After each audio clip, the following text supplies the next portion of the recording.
booking my own Airbnb so I don't have to sleep on a couch for 6 nights. It's not often that my entire immediate and extended family comes together for a vacation. So when the opportunity arose, I knew it was something special. After all, family. Vacations were rare for us. Life had gotten busy over the years with work, school, and just the everyday hustle and bustle. I hadn't seen my extended family in a while, so the excitement was palpable when the planning began. It all started with my aunt.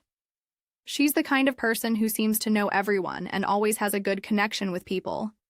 She has a way of finding great deals, and this vacation was no different.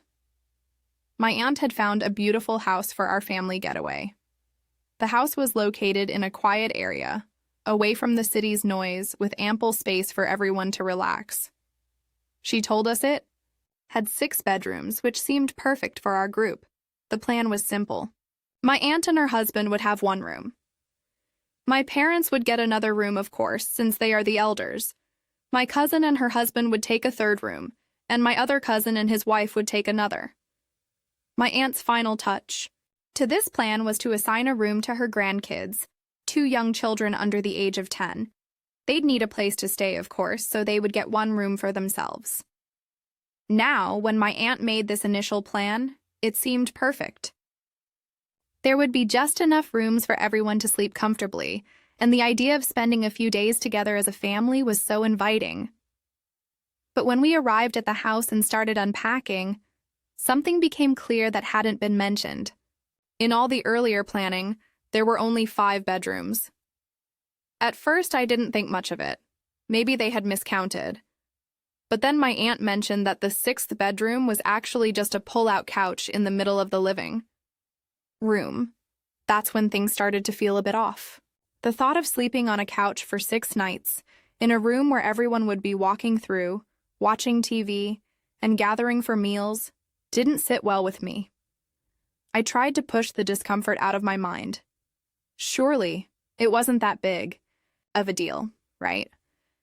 But as the day wore on and I thought about it more, I realized that it was a big deal for me. My boyfriend and I would be sharing this couch, right in the center of everything, with no privacy at all. It seemed like the kind of thing you'd put up with for 1 night at a friend's house, maybe even 2, but 6 nights? I knew I wasn't going to be able to enjoy the vacation if I had to sleep in such an uncomfortable, exposed spot. I couldn't imagine having people walking through at all hours, talking, laughing, and going about their business.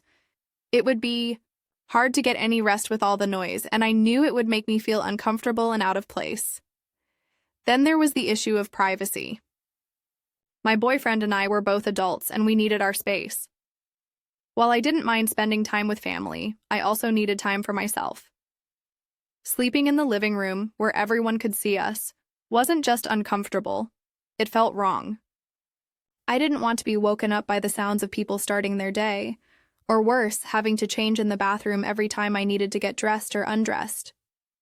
I didn't even want to leave all my belongings in the living room. The idea of cluttering up the space for everyone else didn't sit well with me either. I knew that it would cause unnecessary tension. So I decided to speak up. I turned to my parents and let them know how I was feeling. I explained that I really didn't want to sleep on the couch for 6 nights. I asked if there was any way I could get my own room, or even just find a nearby place to stay.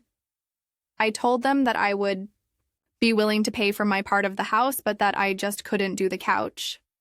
I could still join them for all the family activities, of course, but I needed a bit of space to feel comfortable. When I mentioned the idea of booking my own place nearby, my mom wasn't thrilled. She immediately refused both options. She said that if I didn't stay under the same roof as everyone else, I would ruin the entire trip. It stung hearing her say that. I hadn't meant to cause any issues. I just wanted to be comfortable. But to my mom, the idea of me staying somewhere else felt like I was abandoning the family or pulling away from the group. My mom's response made me feel torn. I understood her perspective. She was excited to have the family all together under one roof, and she didn't want anyone to feel left out. But at the same time, I couldn't shake the feeling that I had every right to be comfortable. I wasn't asking for anything extravagant. I just wanted a little privacy, a space to unwind after a long day. I didn't think that was too much to ask. At that point, I felt frustrated and a little bit helpless. I wanted to be part of the family fun, but I also wanted to be treated like an adult. I didn't think it was fair for my boyfriend and me to be forced into a living room situation with no personal space, especially when there was a nearby option that would allow us to be comfortable and still join in on everything. I hadn't mentioned my thoughts to my cousins yet, though. I didn't want to make a big deal out of it just yet, but I was beginning to feel like I might have to take matters into my own hands. The idea of booking my own place nearby was starting to sound more and more appealing, even if it meant being. The next morning, I tried to push my frustration aside and focus on enjoying the day with my family. We had all gathered for breakfast, and everyone was chatting about the activities we had planned for the day. There was talk of visiting nearby, attractions, cooking dinner together, and, of course, playing games in the living room later. As everyone chatted away, I couldn't help but notice how it felt as though nothing had changed. My aunt, still in her usual cheerful self, didn't seem to realize the growing tension between my mom and me. As we sat down for breakfast, I tried to focus on the conversation. I didn't want to be the one to ruin the mood, so I joined in. My cousins were all talking about their excitement for the upcoming days, but every now and then, my mind would drift to the uncomfortable pull-out couch waiting for me back in the living room. I kept imagining myself having to sit there watching everyone come and go while trying to stay out of the way. The thought alone made me feel claustrophobic. I wanted to be involved, but I also wanted my personal space. Around mid-morning, after breakfast had wrapped up, I found myself wandering outside for a bit of quiet. The house was big, but with so many people in it, there was no room to be alone. The sun was shining, and I needed to clear my head. I sat on the porch, the gentle breeze offering some relief from the tension that had been building inside me. I felt guilty for feeling this way, like I was somehow causing drama. But it wasn't just about the room anymore. It was about respect and understanding. My boyfriend joined me shortly after, sensing my unease. He sat down beside me, taking my hand in his. He was always calm, always trying to help me see the bigger picture. "What's going on, babe?" he asked softly. I sighed, leaning my head on his shoulder. "It's just, I don't know. I love my family, I do. But I don't want to feel like I'm not considered, like I'm an afterthought when it comes to the accommodations," I explained, my voice shaky. "I don't think it's too much to ask for my own space. I'm not trying to ruin the trip, but I also don't want to spend the whole time feeling like I'm in the way." The next morning, I woke up early and slipped out of the main house before anyone else was awake. I didn't want to cause any more tension, and I felt a bit guilty about not telling anyone about my plans yet, but I knew it was the right decision, for me. I needed my own space, and I had made it happen. My boyfriend and I packed our things and drove over to the new place. It was small, but it was clean, quiet, and most importantly, private. It felt like a weight had been lifted off my shoulders the moment we walked through the door.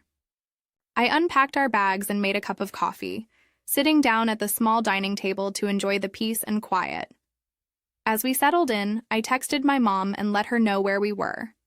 I didn't want her to feel like I was avoiding the family, but I also wanted to keep my boundaries clear. I didn't expect her to fully understand my decision, but I hoped she would at least respect it. Later that afternoon, I joined everyone at the main house for a barbecue. The kids were playing outside, the smell of grilled food filled the air, and everyone seemed to be in high spirits. I was grateful to be there, but I still couldn't shake the feeling that something wasn't quite right. It wasn't until my mom pulled me aside that I realized just how much of an impact my decision had made. She didn't yell or scold me, but I could tell she was hurt. "I know you want your space," she said softly, But you didn't have to leave. We're family, and we should all be together. I took a deep breath and nodded. I know, Mom, but I also need to take care of myself. I'm not doing this to hurt you or anyone else. I just need some privacy. I'll be here for everything else. You don't have to worry about that. My mom didn't say much after that, but I could tell. She was processing what I had said. The rest of the evening went on without any further issues, and I was able to enjoy the time with my family. It wasn't perfect, but it was enough.